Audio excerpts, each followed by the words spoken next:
It's our Europa League preview. Jimmy Conrad is here, and we're going to talk all the games. Round of 16, second leg, AC Milan, Manchester United, Arsenal, Olympiacos, Tottenham, Dinamo Zagreb, and so much more. We also have a Parlay Partay, and we're going to help you put together a winning betting line. Qué Golazo Europa League preview begins right now.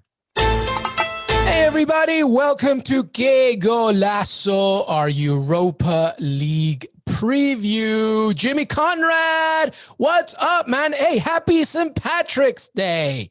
Thank you. I think somewhere in my lineage, I have some Irish in me. But isn't that the joke? Everybody has a little Irish in them? I don't know. Yeah, so everybody that has some Irish descent, have a great day. I hope you guys enjoy it. And for everybody that uses it as an excuse to drink, I hope you enjoy it as well. Yeah, absolutely right. And that's pretty much it. But no, happy St. Patrick's Day. We're done. Thanks for having us, everybody. It's been great. That's it. Enjoy your drink. Now, happy St. Patrick's Day to the Irish diaspora, close and beyond. All right, Jimmy Conrad, Europa League preview, round 16, second leg. Hey, everybody. We have been doing this parlay thing, and we've been so close. Like so ridiculously close, and it's been really annoying. So this week, Jimmy, we are hitting it. We're making it happen. We have to build some buzz around how smart we are about our wagering. Yeah, absolutely. And then we can tell CBS Sports to like up our pay. Exactly. Because we're making it happen. But before we do that, everybody, we'll focus on obviously the big games. Big games being obviously perception wise, but for us, obviously, we have to begin with Manchester United as they face AC Milan. It's 1-0, and this is a trickier outcome for United than I thought, actually. Jimmy Conrad, what do you have? So first and foremost, I'm going to say perception-wise, not perception-wise, this is the biggest game. These are two European giants with some very storied histories, so we don't have to preface anything there. I think everybody knows this is the one to talk about, especially after that first leg where Milan got a header late. Simon Kjær, the center back from Denmark. I switched jerseys with him when I played against him back in the U.S. Fun fact for you guys. Love it. He had a header. I thought Dean Henderson maybe should have saved it. Doesn't matter. Still 1-1. I thought that was the fair result. I thought AC Milan were very good on the day, despite having a plethora of injuries, a lot of people missing, Zlatan Ibrahimovic in particular. Now, with leg 2 coming, they have a lot of those guys coming back. Zlatan probably won't start this one, but for him to score any time, and you know that he wants to come back, he just announced he's playing for Sweden again in the Euros. He's going to want to be the hero. That's very Zlatan for him to come off the bench and score a winner in this game. So him scoring any time is plus 140. I'm just keeping an eye on that line for you guys because I'm sure there's some big Zlatan fans that are listening. Overall, the lines are this is kind of a coin flip, but I think there's a lot of good value here. So for Milan to win straight up plus 240 on William Hill, that's crazy value for me, given that Milan, I thought, were the better team for the majority of it in the first leg. Okay. And now they're welcoming all these other players that are their usual starters back. The draw is 230, and Man United are the favorites, plus 115. Now, obviously, Man United are very good away from home, and so we could see something there. Milan have not been very good away from home. They've only got 2 wins out of their last 9 in all competitions, and they just lost against Napoli this weekend, so they're getting closer to not being a part of the title race anymore. They're just going to be trying to grasp it for a top 4 spot in Serie A, so they secure Champions League status for next season. This Milan team's a little bit all over the place, but with regard to this, I think this is somewhere, Luis, where you could find something, some kind of value. The problem is with regard to our parlay, I don't want to touch it because I don't know which way it's going to go, because I don't know who Manchester United, we talk about this almost, it's like a broken record, man. We talk about Ole Gunnar and who is he going to start this week? They have Leicester City on the weekend in the FA Cup quarterfinals. Yeah, big game. Leicester. So you have to balance all this stuff. Paul Pogba, apparently he put out an Instagram post saying he's back. He's available, ready to go. He's in the squad, the traveling squad. He is. I don't know. Does he start? It's a really interesting game for me, and I don't really know which way to lean, despite the fact that Milan haven't been very good. They're winless in their last 4 home games. Yeah. So and have actually failed to score in 4 of their last 7 at the San Siro. These are all things we should take into consideration. But then also, this is a competition kind of outside of those league stats, you know. And I thought they were really good, Frank Kessié in particular, in that leg 1. So I'm curious to see how Man United change. I will say that he started Matic last game, Ole Gunnar. I didn't like that decision at all. Matic just can't cover the ground, and I thought Franck Kessié basically exploited the lack of speed and just not only speed physically, but also mentally. I just don't think Matic was there. I don't think he was ready to go. And I think Fred is going to come back in, who covers more ground and maybe not as savvy passing out of that position like Matic, but Fred and McTominay have been a really solid double pivot for Manchester United this season. Yeah, well, let me say some things for you here to help you maybe pivot one way or the other one. I think AC Milan, you're correct, completely on spot on. Things are not looking great despite the return from Zlatan, etc. That might help. Being at home helps, but maybe it doesn't just because United are so good away from home. David De Gea returns after his paternity leave. Just that's one thing. Paul Pogba, we mentioned. He's not starting though. David De Gea won't start. Yeah, but I'm just giving you the traveling list. Okay, right. I think that having a squad that's bolstered helps a lot, right? Paul Pogba is in there, Van de Beek is in there, and even though Juan Mata is not part of it, you still have, of course, Amad Diallo, who was fantastic when he came on later. So I feel when I look at this traveling squad from Manchester United, I think OGS is saying we're going for it. Let's do it. So if there's anything in terms of both teams scoring and maybe United winning, what are we looking there? Because that could be an interesting. I feel like United are going to go for goals here. Nothing here seems to me that they're going to be hesitant, especially because they conceded in the first leg. So I'm thinking both teams score, United will win. That's plus 320 on William Hill. For Milan to do that, it's plus 480. Oh, snap. So, but I mean, if you think there's going to be goals, and it could be a 2-2 draw, that's plus 305. Because if they go one, it could be 1-1 as well. 1-1 sees them go into extra time. 2-2 would see United go through. Yeah. I'm honestly, this one's close, and I spent a lot of time looking at this game, thinking about this game, sleeping in my Manchester United versus AC Milan pajamas last night. Like I have really taken a deep dive in this one, and I just don't know. Theo Hernandez comes back into the team for Milan. He can hurt you in a lot of different ways. He bombs forward like I've never seen from those defensive positions. Very, very Jordi Alba-esque, where like, aren't you supposed to be in the back line? He's up by the number 9 trying to score goals. You're like, what is happening right now? So it's really interesting for me. I think that Bailly started, Alex Telles started, and Matic started. And I think all three of those guys are going to be changed out. I think Lindelof comes back in, Luke Shaw is going to come in, and then Fred's going to come in. And I do think that settles United in a way that makes them a little bit harder to break down. Yeah, well, Bailly's not even traveling. So yeah, right. But he started that first leg. So there will be goals, is my point. Yeah, that's fair. That's fair. Mason Greenwood was very good against West Ham, even though he missed a few. He did miss a few, and there was a good save, a couple saves by Fabianski. I really was impressed with that performance from Stefano Pioli's men at Old Trafford. I really was. We didn't expect it. They were missing Mandzukic and Rebic. Rebic comes back into the team for this one as well. Zlatan. Well, there's definitely Romagnoli. Jimmy. Yeah. They were missing all of these guys. And I thought, okay, but now a couple of these guys come back into the team. Çalhanoğlu comes back into the team. Kessié is going to be there. Leao is going to lead the lines. I don't know. I could see a draw. I guess I don't see necessarily Milan winning straight up, but I could see a draw. That's what that gives me pause, as I like to say. Okay, so if you're a listener and you're going either one way or the other one, the only thing that I will say is there will be goals from both teams. That's all I know. I don't know who will win. I'm leaning United because of what I said, but to your point about Milan's returning of all those players, I mean, you're seeing a lot here. Tread carefully is what I want to say. And why they're not part of our parlay. They're not part of the parlay. Right. So let's move on here. Let's talk about Arsenal against Olympiacos. Arsenal did the business, man. They did. They were really good. They look really good. The Kevin De Bruyne from Croydon, Emil Smith-Rowe, and co did their thing. 3-1 heading into this one, hosting this one as well at the Emirates. What do you have here? So if you guys remember last season, Arsenal did win the first leg in Greece against Olympiacos and then lost the second leg after 90 minutes 1-0. So they went to extra time and Aubameyang scored. And then with 1 minute left, El Arabi scored before penalties. And that was enough to see. I don't know how I feel about away goals in extra time. In extra time. I mean, there's a big conversation just about away goals I just overall, hate them but in general.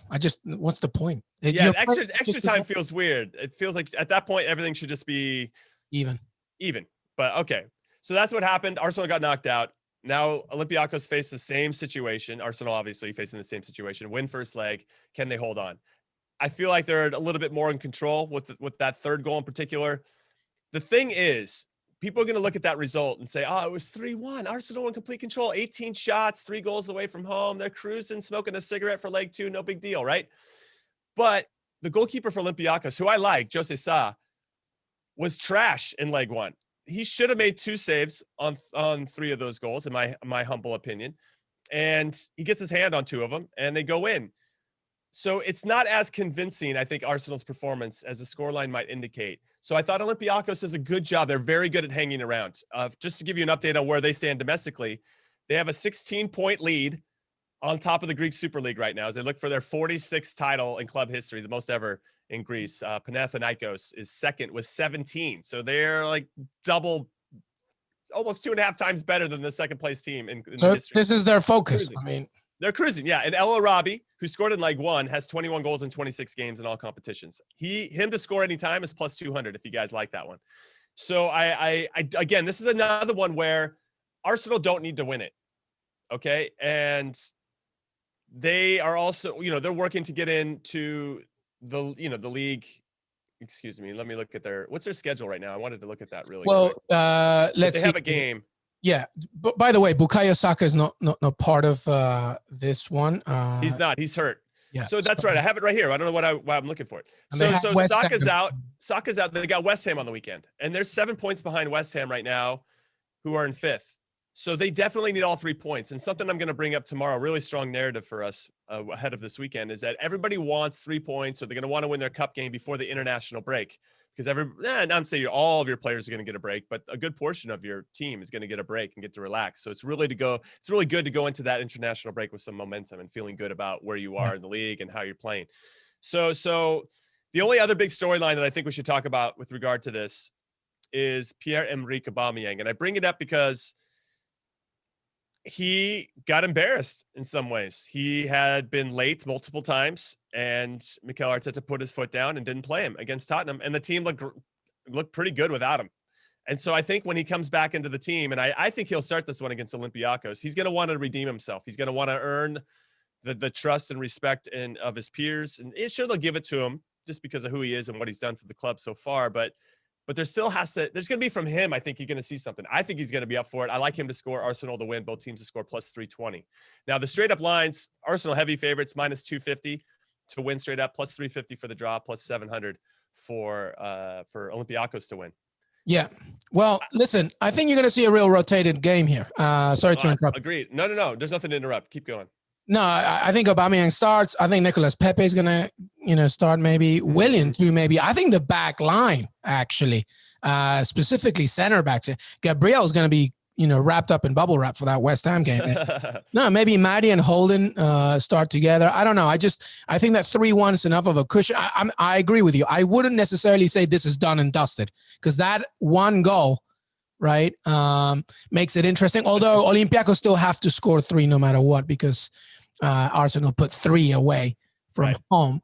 But Aubameyang starting for sure. And I think, to your point, he has a point to prove. He wants to prove. He wants to show Mikel Arteta that, yes, you did very well against Tottenham, but you still need me. So he's probably going to work his socks off on this one. So yeah. I don't know. But it's another one where I could see maybe Arsenal not playing with as much urgency because they have that 3-1 lead. They're going to be reactive, Jimmy, as opposed to proactive. They're going to they're going to see what Olympiacos has, and then they'll be like, look, we're in the lead. The ball's in your court. So we're going to take our time and see what you have. Exactly. And I think that might lend itself to a draw as opposed to a straight up win for Arsenal, which is why I'm staying away from this game for the parlay. Yeah. Well done. Very quickly, wanted to talk about Tottenham against Dinamo Zagreb, because if you don't know Dinamo Zagreb's story right now, their manager or former manager, it's just an amazing story. You have to share it. You have to tell the people.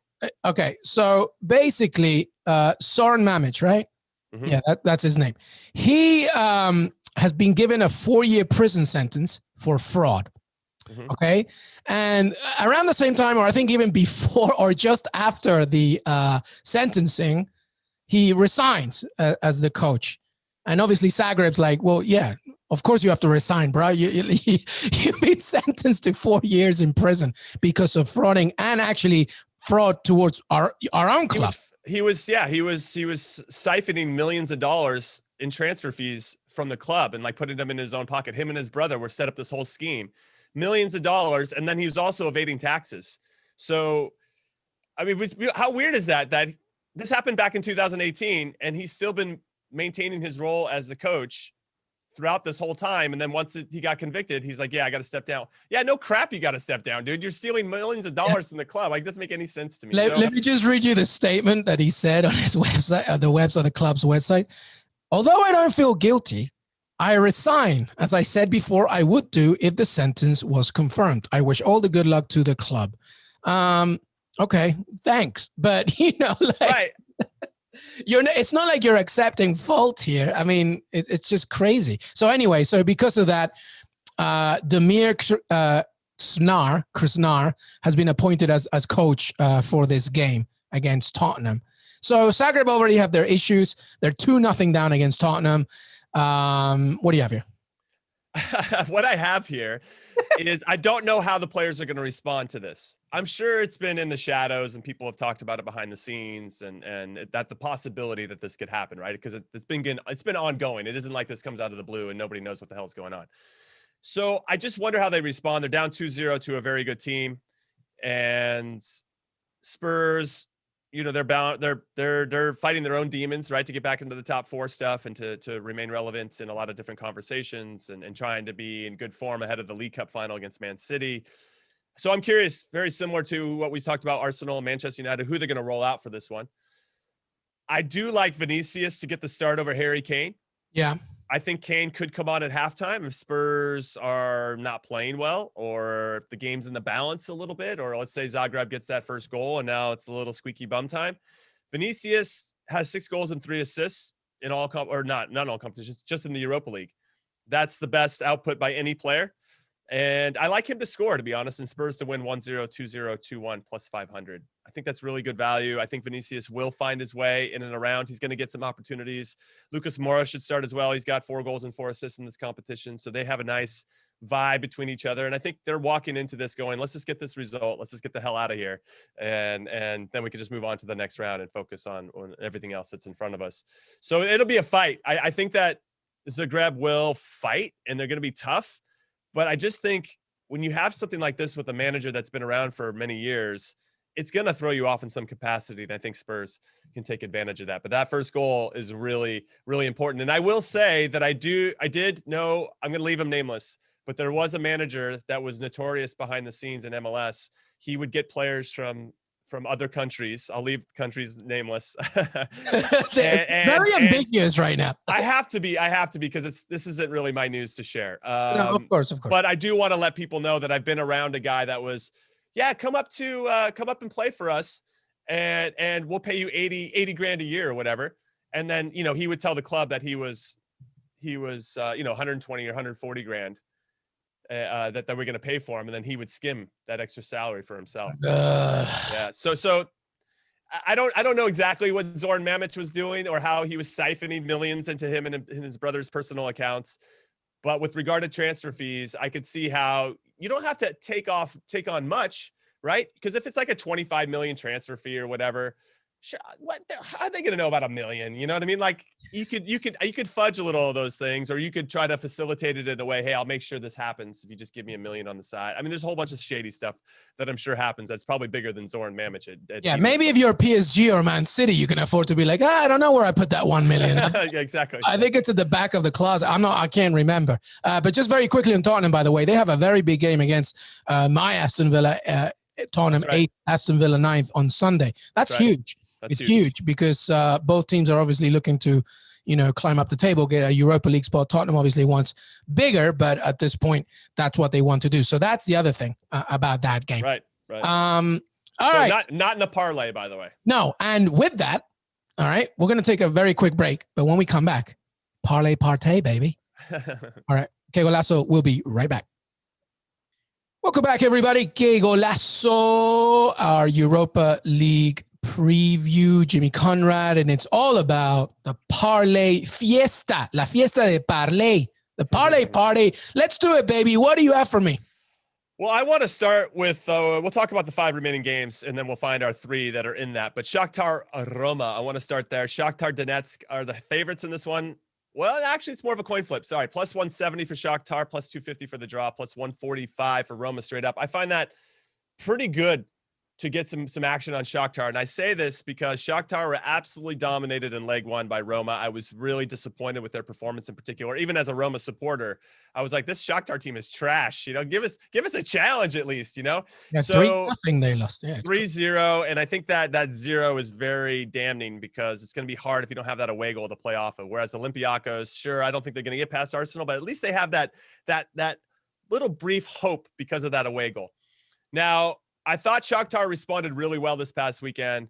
They won 4-0, which is exactly the scoreline they need against Roma to go through. And then Roma welcomed Edin Dzeko back in the team. He didn't play in leg 1. We thought that was, I remember talking about, it's a big loss. Jordan Veretout is not going to be in there as well. These are 2 really important guys. And Roma's like, whatever. They won 3-0 and crushed it. But they lost 2-0 this weekend to Parma. And I watched a good portion of this game, and I just couldn't believe how listless they were. And just how, like, they couldn't be bothered. I'm like, guys, listen, you're still trying to fight for top 4 in Serie A. This isn't just some throwaway game. And Parma was all over them, made the plays, scored the goals that they needed to get a really comprehensive 2-0 result. And I was pissed as a Roma supporter because now we're dropped down to 5th. And I just don't know which version of this Roma team is going to show up. So Dzeko's back, but now Henrik Mkhitaryan, who was very good in leg 1, is out. Smalling is going to continue to be out. Juan Jesus, another center back for Roma, is out. Jordan Veretout still out. I just think that Shakhtar, who beat Real Madrid twice, by the way, in the Champions League group stages, they have to show some version of themselves. And I thought that if we're going to look at current form, having a nice rebound, it doesn't matter that the opponent and just score some goals and kind of get back on track. Whereas Roma did the opposite. I like Shakhtar to win this game. I think Roma goes through. 3-0 is going to be really tough to overcome. I could see a 2-1 here for Shakhtar. But I'm throwing Shakhtar in. They're very good at home outside of their 1 blip against Borussia Mönchengladbach in the Champions League group stages. I'm throwing all that out. Their 2 legs against Borussia Mönchengladbach are out. And Mönchengladbach, we've just saw against City, not that great of a team. So let's just throw that all out. Well, history, by the way, goes with you because Shakhtar have hosted Roma 3 times in European competition and have won each match. So there we go. You know, I didn't know that, and I'll take that to the bank. They're in the parlay. I still think Roma goes through. My heart's with Roma. But my brain says that I think Shakhtar are going to have enough here, and I just think they're going to want it a little bit more. All right, it could get a little nervy here. I'll be honest, but let's add Shakhtar in the parlay. Boom, okay. They're in. All right, next up. All right, so the next one we have is Molde Granada, right? These are the 2 Cinderella teams. Granada are up 2-0. Granada. I do as well. I think that Molde, who still haven't started their domestic league, so they're just kind of hanging around waiting for these games. You lose a little bit of sharpness there. I think we saw a little bit of it in leg 1. Granada, despite having so many injuries, their manager, Diego Martinez, is pressing all the right buttons in this competition. Not so much domestically, but everything is going right for them in the Europa League. They've won 3 out of the last 4, which is as many as their previous 10 combined. I think I'd be pretty surprised if they crashed out here. I do think Molde have something about them that I really like, and I'm kind of sad these 2 Cinderella teams are playing against each other. But I think I see this one as a draw, but I don't know for sure because this Molde team could show up. But I think Granada scores very similar to what they did against Napoli in the last round. They just need that 1 away goal, and I think that'll be too much for Molde to overcome with that 2-0 deficit to consider as well, because they'll need 3 at that point, and that will be really hard. So. I just want to stay away from this one because it could go either way, but I think Granada will go through, but I'm going to stay away from like a straight up result based one on this. All right. So let's just move on. What's next? Okay. So let's go to Young Boys versus Ajax. For me, this tie, this draw, this 2-legged affair is over. Ajax won 3-0 really convincingly, Luis. I just did not see Young Boys, who played very well against Bayer Leverkusen in the previous round, scored 6 goals against Bayer Leverkusen over 2 legs, throwing up a lemon like this, but fair play to Ajax. They were young toddlers in this. Yes, they were young babies in this one. They were playing against grown-ass men, and they were young babies. What I love about Ajax is they haven't lost in any competition since the start of December and have only drawn 3 games since then. They've got 18 wins, and 3 draws in the last 21 games. That is just next level. I like Ajax to win this one and go to Switzerland, get the results. Even if they don't roll out their full team, it doesn't matter. These guys, I just think, have too much quality. I don't even see a draw in this one. I think young boys might score, but I just think Ajax are going to win. I'm putting them in my parlay. Yeah, no, I'm with you. This is Ajax that just came down from the Champions League. This is Ajax that made it to the semifinals of the Champions League a few seasons ago. So this is a very, very good team. And I'm with you. I don't think it will be 3-0, but it'll be a tight victory. Let's put Ajax in there. Okay, so we have Ajax and Shakhtar both winning. So you see the narrative here, Jimmy. 2 teams who were in the Champions League, obviously using that experience to keep on going through, but obviously Shakhtar not going through, but at least getting a win over Roma. So Shakhtar and Ajax are in. Okay, so here's the one where we could probably make a narrative. We have 2 more games left. Rangers versus Slavia Prague. Now, I was really impressed with and surprised by Rangers getting the result against Slavia Prague. Slavia Prague were very good against Leicester City in the previous round. Rangers were just coming off them winning their first Scottish Premiership title in 10 years. I thought there'd be an emotional letdown. These guys battled. I thought McGregor in goal always gives you a chance. He had a remarkable save there at the very end. And he's the one that actually ruined our parlay. If McGregor doesn't save that header at the end, we hit our parlay from last week. I don't really want to talk about it. Damn McGregor. But Rangers have to be considered favorites here after it was a 1-1 draw in leg 1. Slavia Prague, though, do have something about them. You know, they've won away at Leicester in the last round. They beat Nice in France in the group stages. Like, they've got something about them that I like. But they also lost to Bayer Leverkusen 4-0, and they also lost to Apoel Beersheva in Israel in the group stages as well. So it's just like, I don't know which version of this. And Rangers are unbeaten at home all season with 20 wins from 21 matches at the Ibrox. So I don't know. I think it sets up for Rangers to move through. This one is a little bit like, I think Rangers will do it, but I'm not entirely convinced. Yeah, well, here's to add one more thing here, Jimmy. Both managers, including Steven Gerrard as well, they're both worried about the Ibrox Stadium because it's kind of a mess, the pitch. It's kind of ugly. It's not looking good. The turf looks an absolute mess. And no matter what, you might see a very ugly game, maybe. It's just been a poor pitch from a continental perspective, definitely. So I'm wondering if that will have any factor in it. I mean, it's worth considering. I do think that Rangers, I think James Tavernier, one of their best players, is going to come back into the team. I don't know if he'll start. Maybe he does. Maybe they're playing a little, gamesmanship and not really revealing how healthy he is or isn't. Slavia Prague is tough, and I don't think they're going to roll over. I think that's going to be a very tough game, and Rangers are going to have to fight all 90 minutes to get that result. Again, I could just see it going 1-1. Maybe Rangers win it in extra time, win it in penalties. But ignoring it. I'm just not gonna throw this into the parlay because it's all just right. So let's go to the last one. Villarreal versus Dynamo Kiev. Unai Emery, baby. Unai Emery. That's all you have to say.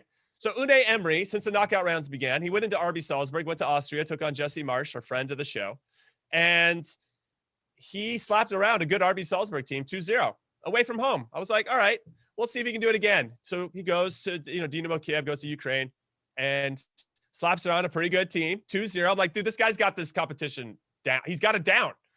He knows how to win in the Europa League. This guy is an absolute freak with the Europa League. I'm not betting against them. I think they're going to do the business at home. I got Villarreal in our parlay, and that is it. All 3 of those teams winning. Shakhtar, Ajax, and Villarreal plus 790.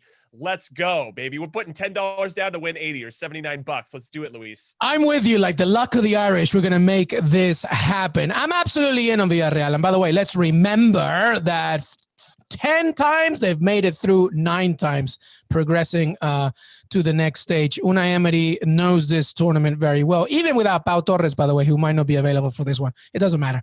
They have 100% home record in Europe this season. Yeah, I just want to throw that out there. Maybe I just jinxed them. I almost didn't want to say because I feel like I jinxed them now. But they're still gonna win. They're gonna win. They got it. We're gonna hit this one. This is our parlay. Shakhtar, Ajax, Villarreal. Come everybody. Come join us on this piggy. We're gonna put you guys on our shoulders. You're gonna come on for a little piggyback ride or whatever, and we're gonna lead you to glory. Plus 790. Those 3 teams winning. It's the Parlay Partay. I love it. And please tweet us, Qué Golazo Pod, Jimmy Conrad, LM Echegaray, to just let us know. Just let us know what you're planning on doing, and if anything goes your way. Well, that's it, Jimmy Conrad. That's our Europa League preview and our Parlay Partay. Any final thoughts before we see each other again in a few hours? No, that was fun. I look forward to seeing you in a few hours. Every single time. I see you more than my wife these days. I love it. All right, Jimmy Conrad, thank you so much, brother. All right, thanks, Luis. Hey, everybody. I want to thank Jimmy Conrad for joining me today. Don't forget that we are on Twitter, Qué Golazo Pod. And please send us questions. We love to hear from you. Okay, we're on Apple Podcasts, Spotify, Stitcher, CBSSports.com, YouTube.com/Qué Golazo. Please subscribe. That's what all our videos are, all our shows. It's how we're going to be able to grow and get bigger and bigger and bigger. Have a great rest of your week.